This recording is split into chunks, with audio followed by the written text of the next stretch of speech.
You have now entered the secret recording, the secret file that I don't know when anybody will see this. Hi, I'm Nick, and I'm documenting the highs, lows, and in-betweens of chasing my dream to becoming a traditionally published author. I hope you stick around for the journey, and maybe one day my books will be in your hands. Today is Wednesday, January 8th, 2025. If you've been on any part of my social media, if you've been on my YouTube, if you've been on anything, you know that I am trying to become a traditionally published author. Like, I want that to be my career. I want to be Nicole Webb, author.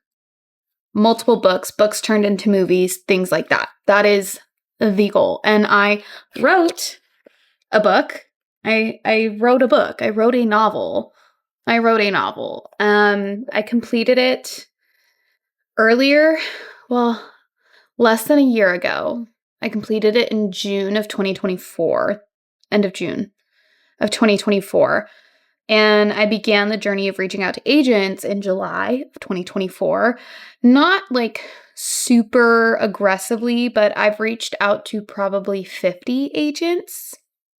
Let me pull up my query tracker and get the actual number. It hurts, actually, to look up the statistics of that. 49. I think 49. So just shy of 50. And I've had 31 negative responses and 18 no responses. Not even a request for like a partial, not even a request for a full. I've been sharing my author journey on social media, mainly TikTok. And I kind of got to this point where I stopped because, I don't know, maybe I was embarrassed. Also, I was in the middle of a move. Life was crazy. And in the midst of all of this, I've been like really debating, I guess, my game plan, what I want, because towards like the end of November, beginning of December, I had like the harsh wake up reality of like, my query letter sucks. My query letter sucks. And the query letter, if you don't know, is what you send to literary agents. And I looked at it and I said, that's probably why all of my rejections are copy-paste form rejections, probably sent by the intern. Because I don't even know if they're reading my sample chapter because nothing about my query letter sounds enticing.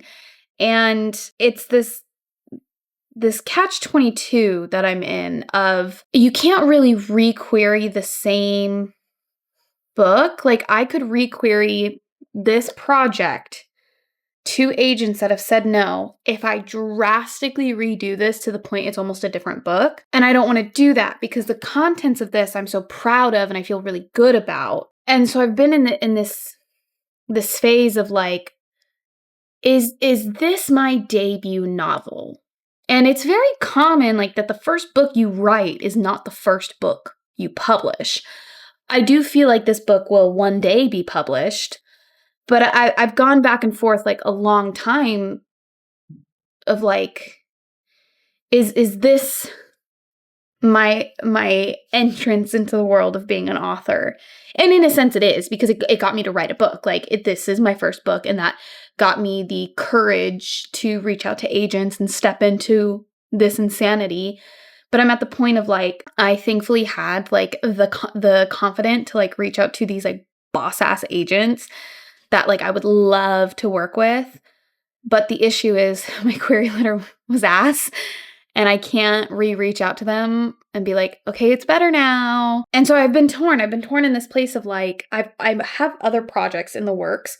I have a contemporary rom-com series that I think will just be absolutely killer. And then I have this other fantasy project that I'm stoked about. I feel so confident about it. I'm obsessed with it. And the more I work on that one, the more I'm like, this is my debut. And I've had to go back and forth because I'm like, maybe I'll just feel that way about every book. But as I'm working on two projects at the same time, I'm like, yes, I love this rom-com. I think it's so fun. But I don't want that to be my debut. I do want to publish this whole series, but like something about this fantasy is just like, yeah, this is my debut. And I've gone back and forth of like, do I just not believe in this one enough? Do I need to believe in it more? Is that like what's happening? Because how many stories of people were rejected by my comp title is The Alchemist. And in the 25th edition of The Alchemist, that's the copy of the book I have.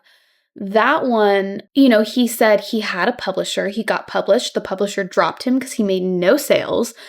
Then he found a new publisher, made more sales, and then the book got picked up by a tourist who wanted it translated in English, took it to America, blew the fuck up. And it's one of those like, okay, maybe this is one of those stories. Maybe I feel like I'm failing, but it just takes time. But then I'm also just like, but maybe this isn't the key that unlocks the door. This got me to the door. This got me feeling confident that I can write books.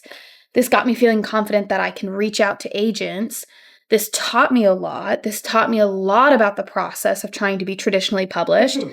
And some would argue the question of like, well, why don't you self-publish? And just self-publishing is not for me. But I had to decide what is more important to me. This being my debut or connecting with an agent that I feel confident can help me reach some of my career goals. So that's like the point I got to, and that I've been like dwelling on the last few days, and kind of why I've even stopped sharing my author journey on social media, because I don't know where I'm going with it. I just had this thought of like, what if I just document my journey still? And so that's what this is. This is my author journey video diary. Who knows how long this will end up being. I'm excited and I feel very confident this is the direction I decided I'm going in. I am tabling my first ever book that I've written, The Assignment, a adventure cozy fantasy novel that has a deep message of inner child healing. One day this book will still be published. I feel like it is very important. I feel like a lot of people need to read it. I feel like it's got a great message. I also am very deeply tied to it, but I do not feel that this is my debut. And so I'm tabling it. And now that I'm in this new city, well, it's not new because I used to live here, but now that I'm in this new home, I also used to live in like this complex before. That's some other lore that like you just have to be keeping up with me to understand the lore of whatever. Now that I'm in this new phase, my husband and I have moved, we're in this new apartment together. I feel clear of mind. I'm not depressed anymore. I feel confident that I can write books because I did. I feel confident that my books are good because people who've read them have liked them and like really encourage me. I'm going to focus on that fantasy. I don't have a title for it. I have a working title called Witches Don't Burn. That's not going to be the final title at all. But this is my debut. I know it. And I'm going to finish it. I'm not going to rush myself. I'm going to take my sweet, loving time with this because what is meant for me will always find me and I will never be too late for it. I will get all the things I want, but I'm going to research agents. And when this book is done and ready, I will give deep, beautiful love to my query letter. Now that I know all the things I know, I will land a badass agent that will help connect me to the things I want to be connected to for my career. This is just the first book of many. This will be my debut, and there will be more and more and more and more and more. Let's write our debut novel. Thanks for watching. Please like, share, subscribe, and I hope you stay on this journey with me. Okay, love you, bye!